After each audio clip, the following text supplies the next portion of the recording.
So we will move on to Mr. Friedman for the training that you attended. Yeah, Just to report back. I've reported before on this, but I'll report again.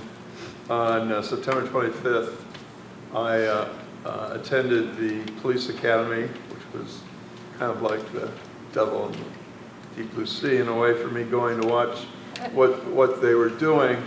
I need to tell you that I've spent most of the last quarter of my career suing police officers for not having adequate training and killing people when they shouldn't. I was involved with the 137 shot case that represented Tim Russell's family or family members. And so I've got some predetermined biases, quite frankly, around police training because I think it's been pretty inadequate. And I based on what I saw in an 8-hour course, I attended 4 of those hours. I think I went there from 4 o'clock in the afternoon until 8 o'clock. I was actually, I have to admit, impressed by what I saw. They did play acting. There weren't just a bunch of white folks there. There was kind of an interracial mix of the parties that were engaged with each other. The piece that I bring away that I was most impressed with was the emphasis on de-escalation.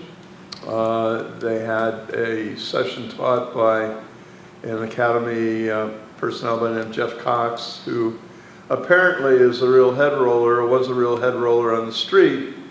And he basically indicated to the group of police officers that he was training. They did play acting in a scenario where a couple, a brother and a sister who were African American, were calling, complaining about the fact the police had not shown up to a call and how they dealt with irate citizens dealing with the fact the police were showing up late. But Cox basically really emphasized de-escalation.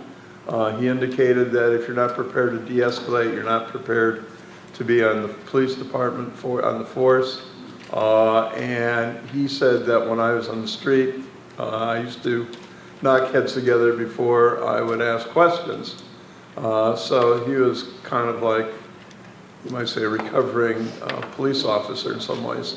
But he was very impressive, he was very emphatic, and I was impressed. I also sat in on a session where they did training regarding dealing with a situation where a person had killed his wife, was clearly mentally challenged, deranged, and I thought that was fairly good scenario, though I do think that the officer who was doing the training, whose name I forget, kind of gave clues to the officers that were part of the group about how to, get your case into summary judgment, how to avoid, how to embrace qualified immunity, which is a legal term which gets to throw cases out. I don't think, they insisted that their training and the changes in their training was not due to the consent decree. I think what I heard was somewhat oversensitive to that point. I think they were profoundly impacted by the consent decree. But I do think that there's a change, a beginning change in the culture of police training, the police academy. I don't believe that change is going to happen overnight. I think there's hope in the younger officers, but